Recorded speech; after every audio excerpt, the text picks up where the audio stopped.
वक्रतुण्ड महाकाय सूर्यकोटि समप्रभ निर्विघ्नं कुरु मे देव सर्वकार्येषु सर्वदा। जब रात होती है तो हम एक दिया जला लेते हैं और उसकी रोशनी में खुद को महफूज समझते हैं, मगर उस रोशनी के परे जो अंधेरा है वो अपने अंदर बहुत सारी कहानियां समेटे हुए है और इन्हीं कहानियों को आपको लेकर आता है रात के अंधेरे में।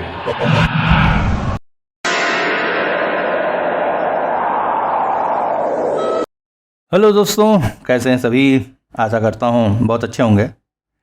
बहुत बहुत शुक्रिया उन लोगों का जिन्होंने चैनल को सब्सक्राइब कर लिया है। अभी भी बहुत सारे लोग हैं जिन्होंने नहीं किया है। मैं भी थोड़ा कंफ्यूज हूँ यार, क्या करूँ। देखते हैं 8 मार्च को क्या होता है। आशा तो है, हो सकता है पुराना चैनल ही वापस आ जाए, अदरवाइज़ यहाँ पर भी आप लोग हैं। ऐसी कंडीशन में कि अगर मान लीजिए पुराना चैनल वापस आ जाता है तो इस चैनल का क्या होगा। इस चैनल के लिए भी कॉन्सेप्ट है, जैसे मैंने कहा था रियल हॉन्टेड प्लेसेस पे जाके शूटिंग करेंगे तो उस समय इस चैनल को उसमें कन्वर्ट कर लेंगे।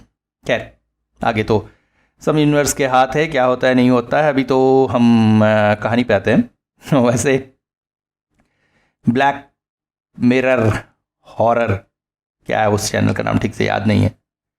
बैक टू बैक वो हमारी स्टोरीज कॉपी कर रहे हैं यार, क्या कर सकते हैं। खैर, कॉन्सेप्ट ले रहे हैं, बाकी रिकॉर्डिंग वगैरह वो खुद कर रहे हैं तो करने दीजिए, यूनिवर्स की इच्छा। अच्छा ही है, हमारा ही प्रचार हो रहा है। तो आज की जो 2 स्टोरीज़ हैं ये सच में हॉन्टेड है भाई। मुझे भी पढ़कर बहुत बहुत अलग सा लगा था। पहली स्टोरी आई है रांची से, लिख रही है महुआ जी। ये एक्चुअली महुआ जी के पड़ोस के लोगों की घटना है। एक हस्बैंड वाइफ के साथ ये हुई है, तो उन्होंने नाम बदल देने के लिए कहा है, तो कॉन्सेप्ट में मैं नाम बदल दे रहा हूँ। और क्या होता है, लाइफ में हम कुछ मस्ती कुछ एडवेंचर खोजते हैं, और जब इस मस्ती और एडवेंचर के चक्कर में कोई मुसीबत गले पड़ जाती है तब लगता है सच में एडवेंचर बहुत महंगा पड़ गया। तो ऐसा ही हुआ प्रदीप और सुष्मिता के साथ। एक्चुअली ये लोग एडवेंचरर लवर हैं और अक्सर ऐसे प्लेसेस पे घूमने जाते हैं जहाँ बहुत कम लोग गए हों, बहुत कम लोग जाते हैं। तो इनका एक ग्रुप था जिसमें प्रदीप और सुष्मिता के अलावा सुष्मिता की एक फ्रेंड थी राखी, और प्रदीप के 2 फ्रेंड थे, रमेश और दिनेश। तो ये लोग सब एक दिन एक ऐसे ही बहुत ही सुदूर ग्रामीण क्षेत्र में गए और पहले से वहाँ के बारे में कुछ भी एक्सप्लोर नहीं किया था। तो वहाँ जाकर पता चला कि वहाँ पर ठहरने वगैरह की कोई बहुत अच्छी व्यवस्था नहीं है। तो फिर एक गांव के आदमी से पूछा कि भाई ऐसा कुछ हो सकता है क्या, क्योंकि वहाँ पहुँचने में ही काफ़ी समय लग गया था और फिर नाइट ड्राइविंग करके वो नहीं आना चाह रहे थे। तो इवन नाइट हॉल्ट कहीं पर मिल जाता तो सवेरे वो निकल जाते। तो फिर उस आदमी ने बताया कि हाँ, यहाँ से करीब 10 किलोमीटर दूर पास एक गाँव है, वहाँ चले जाइए, वहाँ पे एक होटल है। तो ये लोग फिर चले गए वहाँ, एंड होटल तक जब पहुँचे तो आश्चर्यचकित हो गए कि पूरा होटल जो है वो वीरान पड़ा था। तो वहाँ जाकर ये लोग थोड़ा बुलाने उलाने लगे। तब वहीं का एक ग्रामीण व्यक्ति आया और बोला क्या बात है, क्या कर रहे हैं आप लोग। तो उन्होंने बताया कि ये होटल तो पिछले 1 साल से खाली पड़ा है, मतलब जिसका भी था वो वाइंड अप करके यहाँ से जा चुके हैं। तो अब इनको तो बड़ा प्रॉब्लम हो गया। तो थका कर निर्णय लिया गया कि चलो वापस चलते हैं। तो जैसे ये लोग वापस आ रहे थे तो रास्ते में अचानक एक 3 मंजिला मकान उनको दिखाई दिया। काफ़ी पुराना सा था मगर अच्छा था। तो दिनेश के दिमाग में एक बात आई कि जब निकले ही हैं तो थोड़ा एडवेंचर कर लेते हैं, घर तो दिख ही रहा है। एक काम करते हैं, वहाँ जाके पता करते हैं, अगर ठहरने की व्यवस्था होती है तो रात हॉल्ट कर लेते। वैसे भी काफ़ी लंबी ड्राइविंग हो गई थी। तो ये लोग गए वहाँ, और वहाँ पे एक चौकीदार कम केयर टेकर था, उसका नाम था अजय। तो अजय से बातचीत करने पर उसने थोड़े बहुत पैसे में उनको वहाँ ठहरने की व्यवस्था कर देने की बात कही।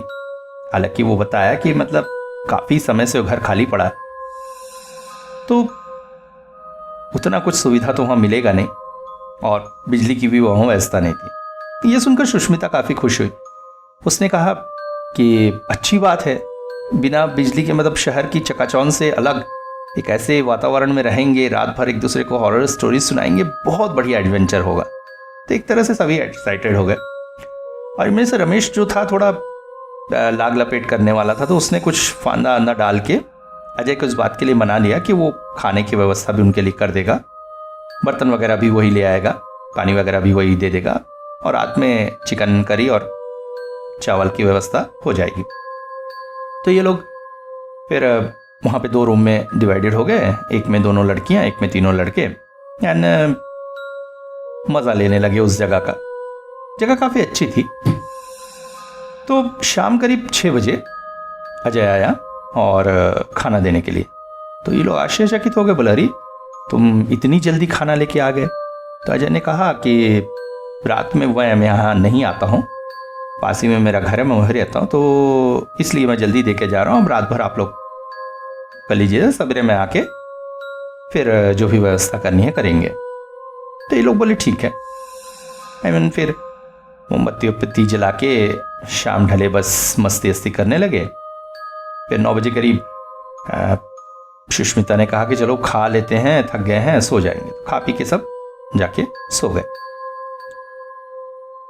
रात में सडनली इनकी डोर पर नॉक की आवाज आई। अच्छा, इस बीच एक और घटना घटी थी। प्रदीप जैसे उस घर में आया था, उसको एक बहुत बहुत गंदी बदबू महसूस हुई थी। मतलब वो वहां रहना नहीं चाह रहा था कि भाई इतनी बदबूदार घर में कैसे रहेंगे, जबकि बाकी लोगों को ये चीज नहीं हो रही थी। तो ये लोग थोड़ा आश्चर्यचकित हुए थे।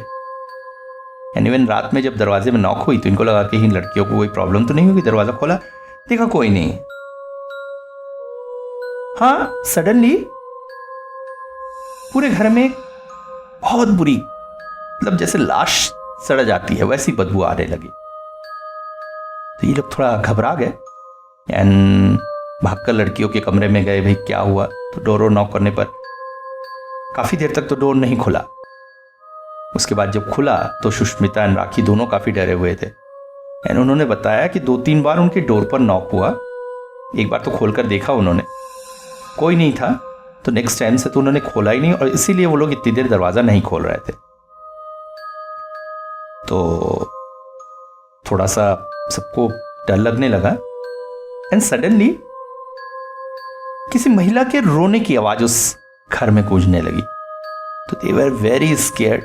फिर किसी तरह से सब एक ही कमरे में इकट्ठा रहे और सवेरे तय किया कि भैया यहां से निकलेंगे। लगता है यहां पे कुछ है जिसको अजय ने नहीं बताया था पैसे कमाने के लिए। तो किसी तरह से ये लोग रात बिता के सवेरे निकलने लगे। तो अजय को जब कॉल किया तो उसने बताया कि मैं पास ही के गांव में आया हूं कुछ काम से, तो आप लोग एक काम करिए, मेरे घर आके मेरी वाइफ को पैसे ऐसे दे दीजिए और आप लोग निकल लीजिए। हालांकि इनकी इच्छा थी कि अजय को पकड़ के पूछते कि भाई यहाँ का प्रॉब्लम क्या है, पर वो हो नहीं पाया। एंड ये लोग वापस आ गए एंड फिर अपनी नॉर्मल लाइफ में ये बिजी हो गए।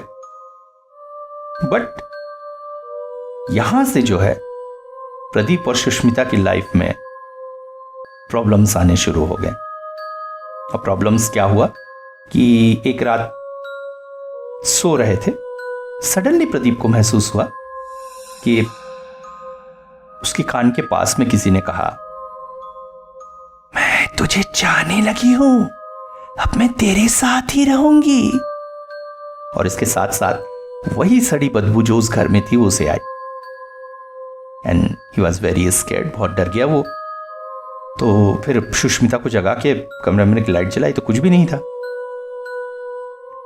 इसके बाद ये जो घटना है ये उसके साथ बार बार होने लगी। अक्सर उसके कानों में इस तरह की आवाज आती थी और सुष्मिता को ऐसा कुछ महसूस नहीं हो रहा था। तो ये लोग काफी परेशान हो गए। तो फिर एक दिन जो है सारे फ्रेंड्स इकट्ठे हुए, बातचीत करने लगे कि क्या प्रॉब्लम है, क्या करें। अभी तक इन्होंने अपने जो पेरेंट्स को नहीं बताया था, मतलब प्रदीप के माता पिता या सुष्मिता के माता पिता से ये बात नहीं की गई थी। तो बाकी फ्रेंड्स ने कहा लगता है उस वहां तो कुछ था और उस चीज का असर जो है प्रदीप पे ज्यादातर हो गया है। तो इन्होंने कहा पहले तो अजय को पकड़े और पता लगाएं। तो अजय को फ़ोन ऑन किया गया और डराया धमकाया गया कि जो भी है आप सच सच बताइए, नहीं तो प्रॉब्लम में आ जाएंगे, क्योंकि हमारे फ्रेंड के साथ प्रॉब्लम हो रही है। तो अजय ने जो बात बताई वो भी इनके लिए काफ़ी हद तक डराने वाली थी। वो घर असल में जिसके मालिक जो है अभी बाहर रहते थे, वो एक बहुत मतलब अमीर परिवार का था, बिजनेसमैन परिवार का था। और इनके जो छोटा बेटा है उसकी वाइफ, वो थोड़ा सा जैसा होता है बिजनेसमैन परिवार में, पति बिजनेस में लगा हुआ है, पत्नी को समय नहीं दे पा रहा है, तो उसका जो है कुछ अनैतिक संबंध कुछ लोगों से हो गए थे और इस बात का पता उनके छोटे बेटे को चला था। तो एक षड्यंत्र के तहत जो है वो उसको वहां लेके आया था और वहीं मारकर उसको कहीं गाड़ दिया था। ये कहाँ गाड़ा था ये पता नहीं, जैसा कि बिजनेसमैन परिवार है तो बाद में कानूनी पचड़े चढ़े सारे निपटा लिए गए एंड इस बात को दबा दिया गया। बट उसके बाद से उस घर में रहने वाले लोगों के साथ प्रॉब्लम होने लगी और इसी तरह की सड़ी बदबू सबसे पहले तो लाश की आती थी और उसके बाद फिर उनको कुछ पैरानॉर्मल एक्टिविटीज भुगतनी पड़ती थी। इस वजह से उन लोगों ने वहां आना छोड़ दिया और घर को जो है केयर टेकर को दे दिया और अजय भी दिन भर वहां करता था, रात में वहां नहीं रहता था।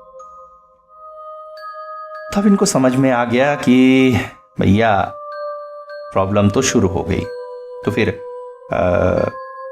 इनके पेरेंट्स को बताया गया, तो पेरेंट्स तो सुन के बहुत डर गए। तो जो सुष्मिता की माँ है उनके गुरुजी थे, तो उनसे ये बात कही गई। तो सुनकर गुरुजी ने कहा कि भाई ये लोग तो बहुत प्रॉब्लम में है, क्योंकि वो जो आत्मा है एक तो वो काम वासना लिप्त आत्मा है और इस तरह से मरी है, तो वो ऐसा कोई पर्सन ढूंढ रही जिसके साथ वो अपनी तृप्ति कर सके और उसने प्रदीप को चुन लिया है। एंड असर में ये होगा कि अब धीरे से वो प्रदीप के साथ रहने वाले को हटाएगी, मतलब सुष्मिता पे असर होगा एंड देन हो सकता है प्रदीप को मारकर अपने साथ ले जाए। तो बचाव का उपाय क्या किया जा सकता था? तो बचाव का उपाय यही था कि एक यज्ञ किया जाए और उसकी आत्मा को मुक्ति दी जाए। तो यज्ञ किया गया एंड यज्ञ संपन्न हुआ। तो फिर गुरु जी ने कहा ठीक है, सब कुछ ठीक है, आप लोग आराम से रहिए। तो यज्ञ संपन्न होने के ठीक शाम को प्रदीप ऐसे ही बैठा हुआ था, अचानक उसके कानों में अगेन वही आवाज आती है, क्यों मुझसे छुटकारा चाहता है? मैं तुझे ऐसे नहीं छोड़ूंगी। एंड वो बिल्कुल सिहर उठा। और इस बार ये बात भी हुई कि सुष्मिता को भी वो सड़ी बदबू उस समय वहां पे महसूस हुई। एंड इसके बाद तो समय समय पर उसके कानों में आवाज आती एंड इवन उनको घर में अब महसूस होने लगा था कि उन दोनों के अलावा भी कोई है। तब क्या कर सकते? तो गुरुजी से फिर से संपर्क किया गया। तो उन्होंने कहा कि भाई अब भी मेरे बस की तो नहीं। तो इनसे बताया गया कि तारापीठ में एक तांत्रिक रहते हैं, काफी पहुंचे हुए हैं, यहां उन्होंने उनका नाम लेने के लिए मना किया है। तो उनके पास जाओ, अगर वो कुछ कर सकते तो कर सकते हैं, क्योंकि ये बहुत शक्तिशाली आत्मा है। जो यज्ञ उन्होंने किया था वो बहुत उग्र यज्ञ था। अगर उससे कंट्रोल नहीं हुई तब या तो यही कंट्रोल कर सकते या फिर आशा छोड़ दीजिए। तो ये लोग गए। तो जैसा इन्होंने लिखा है कि मतलब बहुत ही उग्र रूप था गुरुजी का। साधारण मतलब कोई देखेगा तो एकदम भयभीत हो जाएगा। ऐसा लाल चंदन लगे, गेरुआ वस्त्र, तेजोमय चेहरा, आंखें एकदम लाल। तो इन्होंने फिर उससे कहा ठीक है, आपके बेटे की फोटो है। तो इनके पेरेंट्स गए थे तो फोटो ले ली। फिर कहा ठीक है आप लोग जाइए, मैं कोशिश करता हूँ, जैसे हो जाएगा फिर आपको मैं इन्फॉर्म करूंगा। तो ये लोग फिर अपने घर लौट आए। एंड इवन काफी समय तक वहां से कोई भी रिप्लाई नहीं आया। परिस्थितियां जैसी की वैसी ही थी। बेचारे दोनों सुष्मिता और प्रदीप डरे डरे से जी रहे थे और आशा तो ये लोग लगभग छोड़ ही चुके थे, क्योंकि वहां से कोई जवाब आया नहीं। उन्होंने कहा आप लोग मत आइए, होगा तो हम लोग आएंगे, नहीं तो नहीं आएंगे। और दूसरे कहीं से भी कोई उपाय इनको मिल नहीं रहा था, क्या करें। एक दिन अचानक इनके दरवाजे पर दस्तक हुई और जब खोला गया तो वही गुरुजी अपने 2 चेलों के साथ वहां पर उपस्थित थे। एंड ये लिखती है कि जैसा उनका स्वरूप था, जैसा भयंकर स्वरूप था, उसके जगह उनका व्यवहार बहुत ही विनम्र था। उन्होंने कहा मतलब इतने दिन हम खोज रहे थे उपाय कि कैसे उसको क्या करेंगे, तो एक पूजा करनी पड़ेगी एंड इससे जो है आप लोगों को सडनली मुक्ति मिल जाएगी। और उसके बाद पूजा शुरू हुई और सच में वो आत्मा इतनी शक्तिशाली थी कि उस पूजा के दौरान उसने उस गुरुजी पर भी हमला कर दिया। वो तो गनीमत है उनके शिष्य उनके साथ थे, उन्होंने बचा लिया, अदरवाइज इनके भी प्राणों पे बनाती। बट जैसे तैसे सब कुछ निवारण हुआ। फिर गुरुजी ने 2 ताबीज दिए प्रदीप और सुष्मिता को बांधने के लिए। उनसे कहा कि आप लोग इसको हमेशा बांधे रखेंगे एंड कोशिश करिए यहां से कहीं दूर चले जाने की। और दूर मतलब ऐसा दूर कि आपको पानी पार करके जाना पड़े, क्योंकि ऐसी आत्माएं जो बहुत शक्तिशाली हैं वो अगर आप यहां से भी जाएंगे तो आपको असर करेगी। बट जब पानी के उस पार आप रहेंगे तो ये क्या है, पानी या तो क्रॉस नहीं कर सकती हैं या फिर क्रॉस करेंगी तो इनकी शक्ति जो है क्षीण हो जाती है। तो इसलिए आप लोग को कहीं ऐसी जगह जाना पड़ेगा। तो फिर कोशिश करके इन दोनों ने यूएसए ट्रांसफर ले लिया। अभी वो यूएसए में सेटल हैं और दोनों चूंकि ऑफिस में काम करते थे। इनका ऐसा था कि उसने एक प्रोजेक्ट उठा लिया, इसने अपना ऑफिस में वो किया और अभी वो यूएसए में सेटल है। और उसके बाद से उन्होंने ताबीज कभी नहीं उतारा है। बट यहां पे भी एक घटना और हुई जिसने उनको अब कभी ताबीज न उतारने की पूरी ताकीद दे दी। हुआ ये कि 1 साल की हेलोइन पार्टी थी। आप लोगों को पता ही होगा यूएसए में हेलोइन काफ़ी ज़ोरदार रूप से मनाया जाता है। तो हेलोइन पार्टी थी, तो उसमें सुष्मिता जा रही थी, तो उसने जो है स्लीवलेस ड्रेस पहना था एंड उसमें जो है ताबीज़ उसके हाथों में दिख रहा था। एंड वहाँ की संस्कृति, वहाँ का रहन सहन ऐसा नहीं है कि मतलब इस टाइप के कोई ताबीज़ पहन के जाए तो उसको बैकवर्ड और ये सब समझते हैं। तो इन्होंने क्या किया कि ताबीज़ उतार के रख दिया और इनकी एक फ्रेंड इनको पिकअप करने आने वाली थी। पिकअप करने आई, ये रोड क्रॉस करके उसकी कार तक जा रही थी और सडनली एक कार आई और इनको हिट करके चली गई। एंड एक्सीडेंट बहुत ही भयंकर था, इनको हॉस्पिटलाइज करना पड़ा। प्रदीप को जब खबर मिली वो तो चिंतित हो गए और घर से जब ये कुछ पैसे वगैरह लेके हॉस्पिटल की तरफ दौड़ रहे थे तभी अचानक टेबल पर इनको ये ताबीज दिखाई दिया और ये समझ गए कि इस वजह से एक्सीडेंट हुआ है। इवन फिर जब वो हॉस्पिटल पहुंचे तब तक इनको ऑपरेशन थिएटर ले जाया गया था। एक मेजर ऑपरेशन करना पड़ा इनका और बैकबोन की नर्व में चोट आई थी काफ़ी गहरी। तो जैसे तैसे ऑपरेशन तो ठीक ठाक हुआ, बट डॉक्टर ने कहा कि अभी खतरे से बाहर नहीं है। ये फिर डॉक्टर से बोले प्लीज़ एक बार मेरे को उनसे मिलने दीजिए। तो डॉक्टर तो मिलने नहीं दे रहे थे, पर बड़ी मुश्किल से ये गए और इनके ताबीज़ बांध दी सुष्मिता के। एंड उसके बाद से वो ठीक है और ये लिखती हैं कि अभी ये दोनों काफ़ी हद तक ठीक है। दोनों ताबीज़ अब बिल्कुल शरीर से अलग नहीं करते हैं एंड अभी भी उसकी अपीयरेंस दोनों को महसूस होती है, बीच बीच में वो कोशिश करती है अभी भी। बट ताबीज़ होने की वजह से दोनों पर शायद असर नहीं हो रहा है और उस एक्सीडेंट का काफ़ी असर रहा। अभी भी सुष्मिता जो है कुछ नर्विक मेडिसिन लेती हैं, बट ठीक है।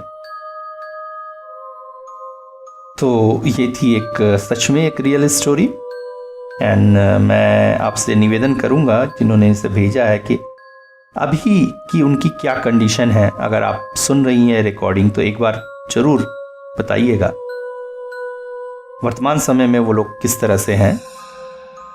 तो लिख रही हैं 2-3 साल पहले की बात है।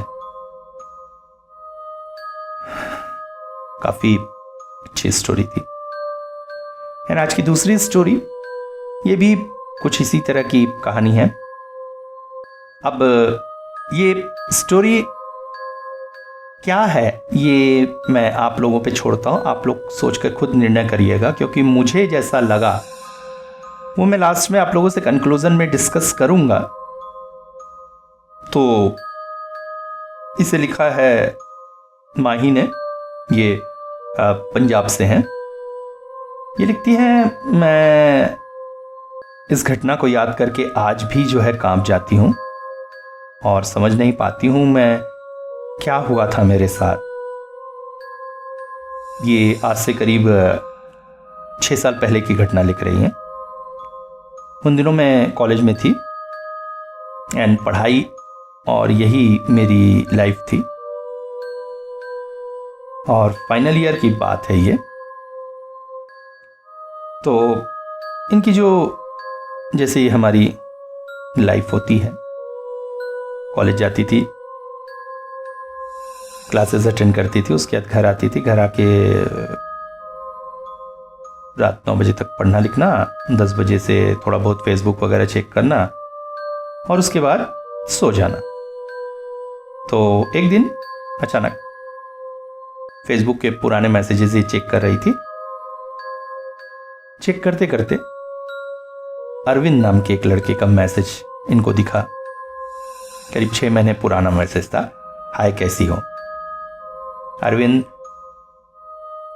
इनके साथ ही कॉलेज में पढ़ा करता था और शायद ये अरविंद का क्रश थी। वो काफ़ी कोशिश करता था इनके करीब आने की, मगर इन्होंने कभी उसे ऐसा भाव नहीं दिया। इनको पढ़ाई लिखाई में ज़्यादा इंटरेस्ट था।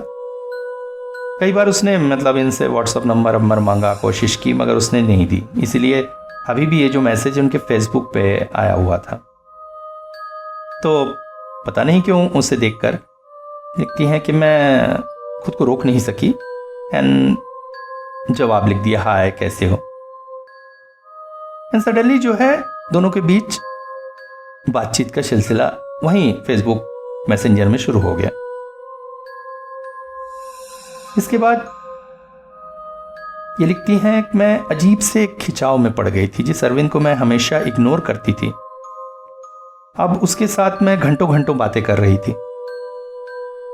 फिर धीरे से फ़ोन नंबर लिया। फ़ोन नंबर लेके उसने कहा कल मिलेगी। तो मैंने हाँ कहा, मगर अगले दिन मैं उस रेस्टोरेंट में मिलने नहीं गई। उसके बाद उस दिन उसका मैसेज बिल्कुल नहीं आया।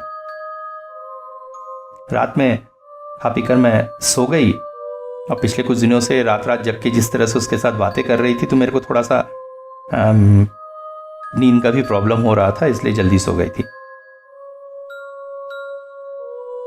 जब आंख खुली तो इनको ऐसा लगा कि कोई खड़ा है इनके पास, बिल्कुल इनके चेहरे पे झुककर, और वो बुरी तरह से गंजा है, सिर पे बिल्कुल बाल नहीं है।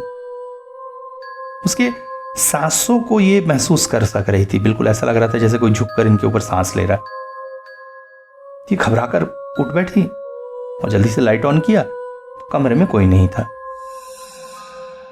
इनको बड़ा आश्चर्य लगा। फिर लिखती हैं, मैं उठकर फिर वॉशरूम की तरफ जाने लगी। तो वॉशरूम में जाकर जैसे ही मैंने चेहरे में पानी आनी लगाकर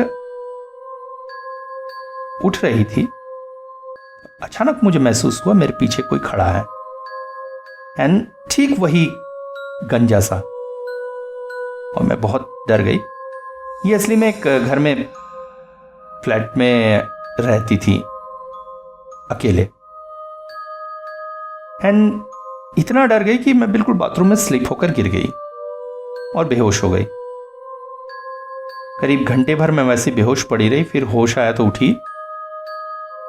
उठकर मैं जाकर बेड पर लेटी और जैसे ही मोबाइल देखा तो करीब 15 मिस कॉल थे मम्मा पापा के। तो मैंने तुरंत फिर कॉल बैक किया। तो पापा ने कहा क्या बात है, कब से तुझे कॉल लगा रहे हैं, तो उठा नहीं रही थी। वो काफ़ी चिंतित थी। फिर मम्मा ने फ़ोन लेकर कहा मैं आऊँ क्या, मदद की ज़रूरत है क्या। तो उन्होंने टाल दिया कि नहीं मम्मी ऐसा कुछ नहीं है, आप प्लीज़ चिंता मत करिए, मैं ठीक हूँ। मम्मी पापा को डराना नहीं चाहती थी, बट कुछ तो इनके साथ अजीब हो रहा था, ये इनको महसूस हो रहा था। एंड फिर उस रात उन्होंने एक बहुत ही अजीब सा सपना देखा। सपने में उन्होंने देखा कि अरविंद उनसे मिलने आया है उनके घर। तो ये चौंक पड़ी, अरे तू, बोला तुझे उस दिन मैंने बुलाया था होटल, तू तो मिलने नहीं आई, तो मुझे लगा तुझसे मिल के जाना चाहिए। तो बोली कैसा है क्या है, तो बोले बैठ, बहुत सारी बातें करनी है तेरे से। तो फिर उसने उससे कहा कि मतलब मैं तो तुझ पर बहुत चाहता था, ऐसी थी, तू ही मुझे इग्नोर करती थी। तो ये सब बातें करते करते सवेरा होने वाला था। तो अरविंद बोला कि मुझे जाना है। तो ये बोली कि अरे मत जाना यार, मेरे पास बैठ बात कर। तो बोलता है तो अगर चाहेगी तो मैं हमेशा के लिए तेरे पास रह सकता हूँ। एंड सडनली नींद खुल गई। तो इन्हें समझ में नहीं आया ऐसा अजीब सपना क्यों। फिर बहुत इनको मतलब चाहत होने लगी कि डायरेक्ट कॉल करके इससे बात करती। मैसेंजर पे तो बहुत मैसेज हो गए। फिर इन्होंने पुराने उससे अरविंद का नंबर सर्च किया एंड कॉल लगाया। कॉल में एक वृद्ध व्यक्ति की आवाज़ थी। तो बोली मैं अरविंद का फादर बोल रहा हूँ। बोली अंकल प्लीज़ उससे बात कराइए ना, मैं उसकी कॉलेज फ्रेंड हूँ। उधर से जो आदमी था वो थोड़ा सा गुस्सा हो गया। बोला तुम मजाक कर रही हो क्या? तो बोले क्यों अंकल क्या बात है? तो बोले तुम जानती नहीं, अभी करीब 20 दिन पहले ही अरविंद की जो है कैंसर से डेथ हो गई है।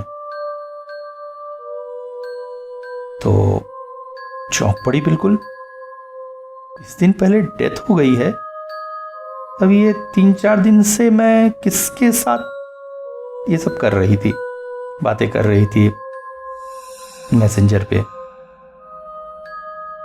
और फिर थोड़ा इनको अजीब सा लगा, उन्होंने फ़ोन काट दिया।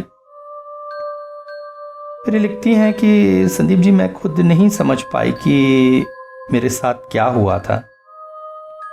क्या ये अरविंद की वो इच्छा थी मुझसे मिलने की, वो जो 6 महीने पहले उसने रिप्लाई किया था, तो मरने के बाद वो मुझसे मिलकर गया, या मेरी कोई कल्पना या ख्वाहिश थी जो मैंने ऐसा देखा।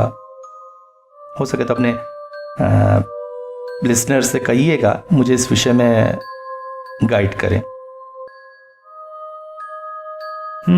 सही बात है। तो दोस्तों जो भी इसको सुन रहा है कमेंट में ज़रूर बताइएगा आपको क्या लगता है। मुझे तो ऐसा लगता है, देखिए एक बार होता है ना कि एक फीलिंग होती है। अब चूंकि ये अकेली रहती थी, अकेले रह के पढ़ रही थी, और अच्छा सडनली पुराने एक वो फ्रेंड का मैसेज दिख जाता है। तो कई बार ऐसा हो जाता है हमारे साथ कि हमको हेलुसिनेशन होने लगता है और हमको ऐसा लगता है कि शायद वो व्यक्ति हमारे साथ है, हमसे बातें कर रहा है। ऐसा ही कुछ इनके साथ भी हुआ होगा या सच में? कमेंट में ज़रूर बताइएगा।